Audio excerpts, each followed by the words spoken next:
Welcome to the Big Book Roundtable and the RICO 12 family of recovery resources targeted at people from all backgrounds, faiths, and places dealing with addictions of all varieties, all the different manifestations of alcoholism.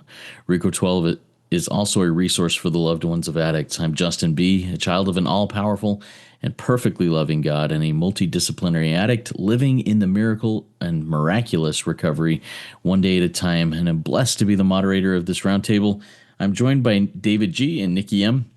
And earlier today, just a little inside baseball here. Earlier today, we had the opportunity to sit in a really cool testimony type meeting to commemorate and celebrate David G's 31st birthday anniversary of sobriety in Alcoholics Anonymous. What a beautiful thing, able to do this on this same day. So let's start off, David. Why don't you introduce yourself and tell us a little bit about what's going on, and then we'll go to Nikki. Yeah, thank you so much, Justin, for your service. Thank you, Nikki, as well. Always a pleasure to be at the round table with you guys. I'm David G. I'm an alcoholic addict of many sorts, living in Oklahoma in the USA. I've been given the gift of recovery since August 8th, which, today is that day, 1994. So grateful, so grateful. So many good things yet to come in this day. So thank you both for being a big part of my journey. Yeah, thank you, David. And Nikki, you're up. Introduce yourself. Tell us a little bit about what's going on.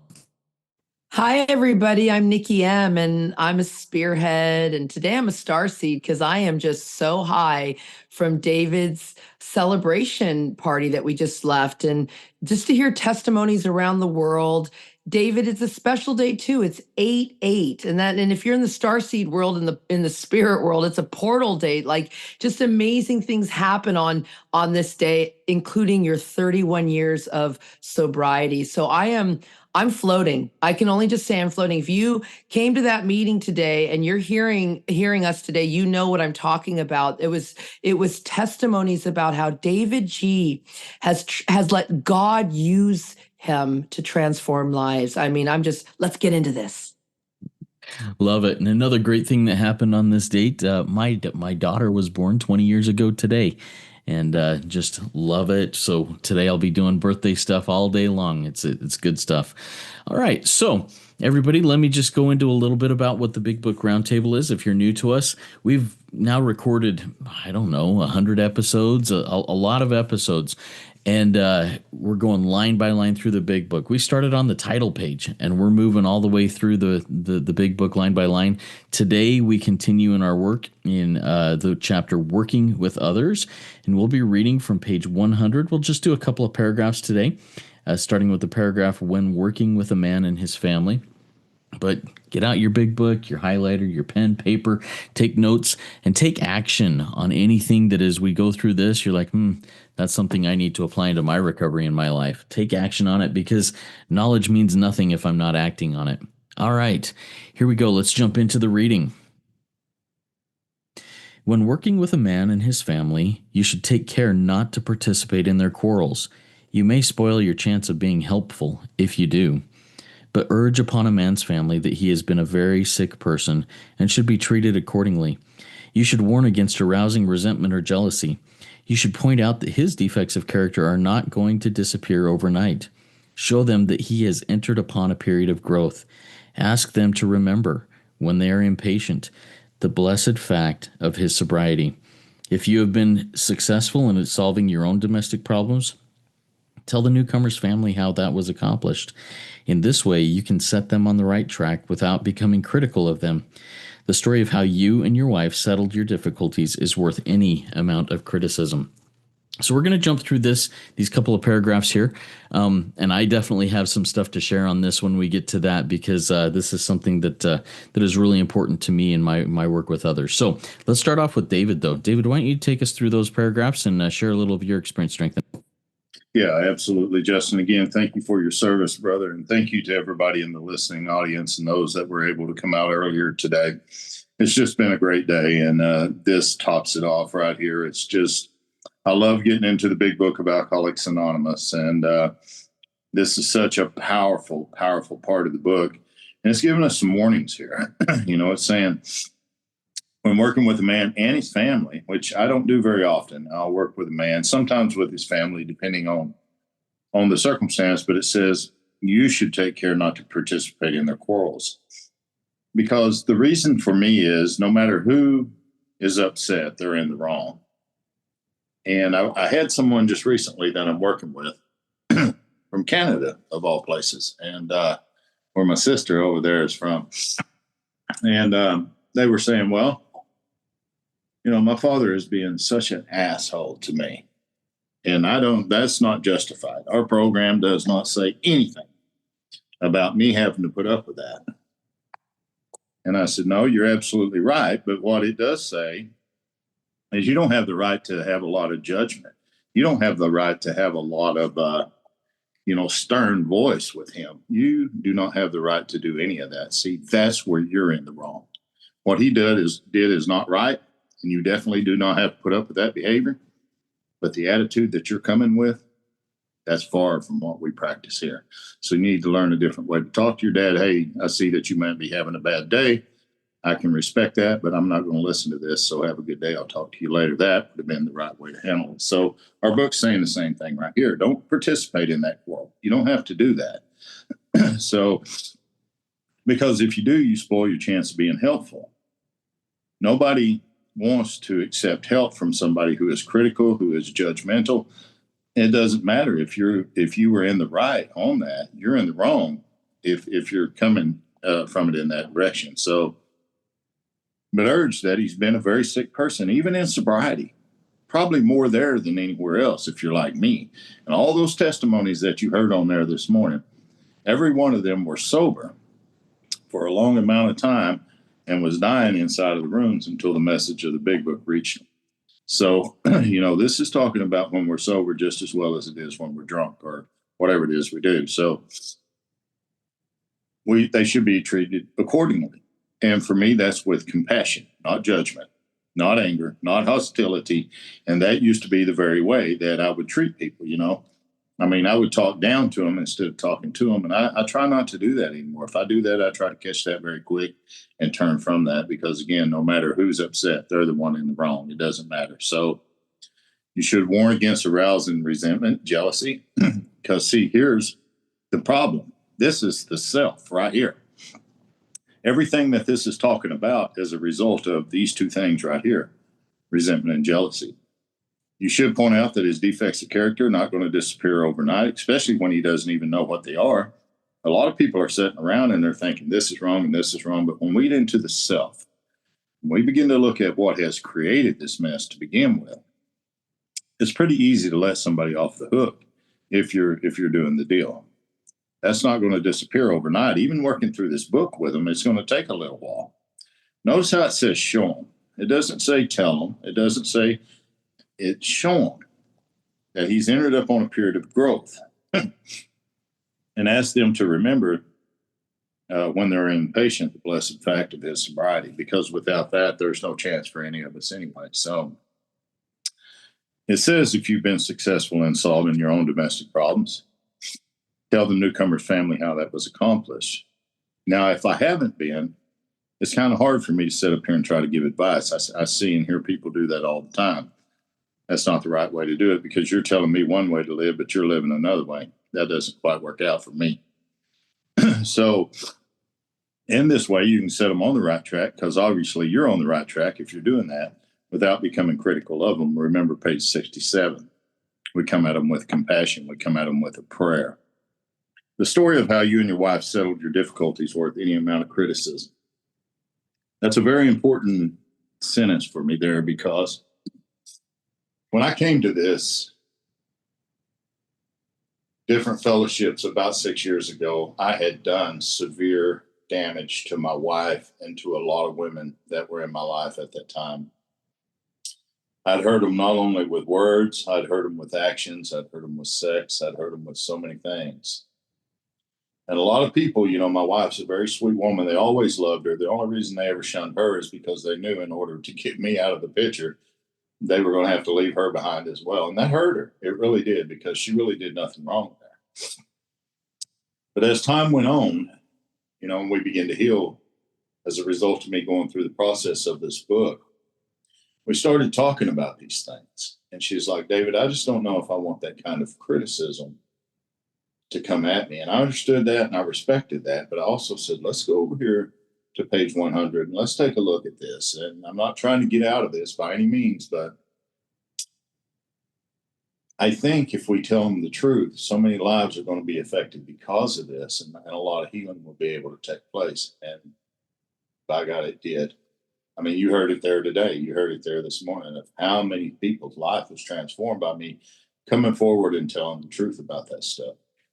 Now, if I'm trying to hide that, or I don't want to tell that, or I don't want to talk about that, it's so that I can protect my pride. But God has a bigger plan here and has had a bigger plan here all along. So it's worth any amount of criticism, because the people that do that are probably not going to be in our lives forever anyway. I know they're not mine if they continue to do that. I'm not going to keep hanging around and allowing that kind of hurt. But, you know, I mean, if you say something critical about me today, that really doesn't bother me because I have the tools and I have a way out of that. Now, if you keep on and on and on with that, then we're going to have a different conversation. There's no doubt. But you know what? These are instructions that, if used, we get a lot of healing from. If not, then we just stay sick and we stay in critical and judgmental and uncompassionate behavior. And I don't know about you, but I use and act out over shit like that. I just do over any given time. So thank you both. So good to see you today. Thanks, David. And once again, happy birthday. Happy to have you here. Thanks for walking through that. Nikki, tell us a little bit about your experience, strength, and hope over those couple of paragraphs. Yes, and thank you so much, David. It's so true. And I want to remind everyone here, David is doing service on his birthday. He's not out, out doing his own thing. He is still doing service, and it looks like it's all day because I know he's got to serve his family after this. So remember, we're in constant service. So when working with anybody, because I like to change this from not just working with others in the rooms, but outside of the rooms, because we practice these principles in all our affairs. So when I'm working with anybody, I need to take care not to participate in anything. Why? Let's bring the traditions in here. Tradition 10 in your book says, Alcoholics Anonymous has no opinion on outside issues. So I put my name. Nikki M has no opinions. Now, do I do a good job at that? No, no, not at all. But that's the whole thing here. We're not to have opinions on outside matters. I love where David took us. He took us to page 67 when he said, we'll destroy our chances of being helpful. We avoid retaliation, argument. We don't treat sick people. So now we're getting into the big book dance here. We're taking, we've learned these lines, we've learned these instructions, these warnings, and it's all coming together. We don't want to spoil a chance. I want not only my sponsee very sick, I want everyone very sick. I'll never forget, Justin and David, when my daughter moved to America and I saw her slowly dying in food addiction. Now, I said something and I pushed her away. I started sponsoring other women in all addictions. And she finally came to me when she was ready because I didn't spoil that chance. And we always laugh. She goes, Mom, I asked my friends to put me in a pig pen. And I said, daughter, I tried to, and you stopped talking to me. And we laughed and the crowd went wild. But we can laugh about it because I didn't spoil later opportunity. And I don't do that with my son. Son, you guys know my favorite line. If your life is working out for you, that's great because I'm here retired in my hot tub. Okay. So I live this program. I demonstrate. So I don't want to spoil any chances of being helpful, not only to my sponsee, but to my family. So I urge, I love that. This book says we urge. And even lately, when I'm asking for things, with my neighbors, the teachers, I've been in this lawsuit, blah, blah, blah. I am not too proud to beg for anything. And that's what I say, like to the city hall when I'm asking for papers on my home. I'm like, I'm not too proud to beg because it says we beg, we urge, and we do it in a loving way. We urge you to be fearless from the start. I'm going to urge the family that this is a sick person. No one chooses to destroy their life in addiction. They've lost the power of choice. So a lot of the time I arm people with the facts so they can treat people accordingly. And, I don't want to arouse resentment or jealousy. So guess what Nikki M does right now, because we are in 2025. Oh, it is, as I said, a 8-8 day, a portal day if you're in the star seed spirit world. And I like to meet God alone. I meet God alone a lot because everyone is very sensitive these days. We're going to read it further on. It's a handicap. And even people are sensitive about that word. So, I said a word in my chat this week. It set the whole thing on fire. And it's a word I use with my friends. And I knew it was going to be arouse something, but I stood tall because I don't want to be silenced in my speech, in my walk, in my talk. So I spend a lot of time alone. And I like to point out, it says you should point out that the defects of character are not going to disappear. Well, we've read over and over, this is not an overnight matter. It should continue for our lifetime. David has drilled into me, and all the people that love David show. Don't just tell. Our deportment shouts at the new person. We walk the talk, okay? And a period of growth. Hello, we've entered a spirit world. Everyone forgets that we're in a spirit world. How can we be so human in the spirit world? My belief system changed. And David, you've drilled that into me through this process of going through this work together. And ask them to remember. I circle and star that word because, another thing, it's not all about David today, but it is. David, you showed me that, I'm not my defective characters. I really am the spearhead, the loving child of God. So I have to remember who I am. Remember always. Remember that your sex powers. Remember we're children of God in a spirit world. And that when they're impatient, the fact that I'm not getting under someone to get over someone, or ladies on your husband, this is a blessing, even though I might get crazy sometimes. So if I've been successful in solving my own problems, I tell the newcomer how this was accomplished. My mother lives in my house. This is a very hard feat, okay? Untreated alcoholism, untreated Al-Anon, the disease in my home. And because I'm recovered, and because my frequency and energy in the spirit world has changed in my home and my belief system, that permeates and infiltrates into my mom's energy. And she just by default gets softer when I'm softer.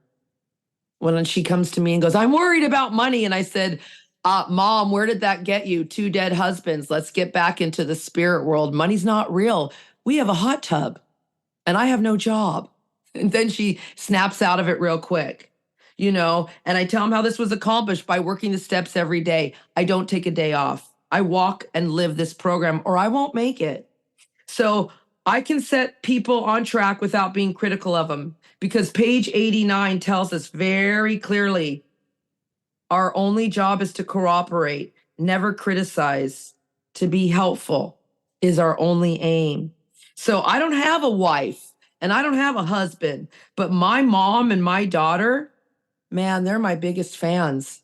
And I'm a monster in my disease. So, Justin, it sounds like you're going to share some experience, strength, and hope on here right now. So it's your turn now. Thank you, Nikki, for turning the time over to me on this one. These couple of paragraphs, and I'm just going to share a little bit about what my experience is with this.